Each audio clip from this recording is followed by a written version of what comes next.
Welcome back. Russian President Vladimir Putin has marked the 80th anniversary of the defeat of Nazi Germany in World War II with a massive military parade in Moscow this morning.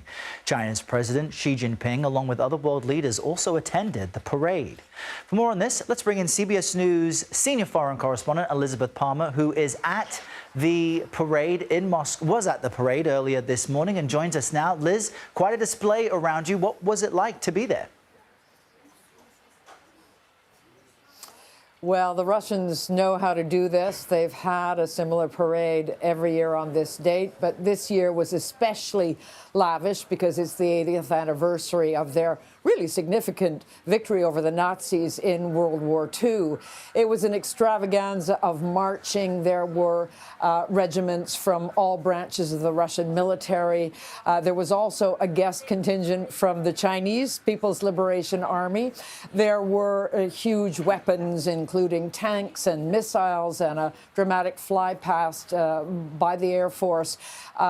Military watchers say that the weapons part was actually a little smaller than it's been in past years. Don't know what significance to attach to that. But what really struck me was the incredible security. So the preparations pretty much paralyzed the center of the city over the last couple of days, and the people who got into Red Square were screened and screened and screened again. In fact, we even saw some soldiers who were going to march being patted down by police. This is a country at war, and that was a real reminder that Ukrainian attacks were possible on this event. There have been Ukrainian drones in the vicinity of Moscow this week. In fact, the night we arrived, the airspace was closed and all flights were stopped for some hours because there were Ukrainian drones. And nothing would have ruined this event more than a successful Ukrainian attack. Now, in the end, it was uneventful, and the whole of the country saw a highly produced and very beautifully sort of filmed version of what is, on the face of it, just the celebration of Russia's great victory in 1945. And Liz, you have that domestic audience, but you also have world leaders there. There's an international audience as well. What is the message President Putin is sending?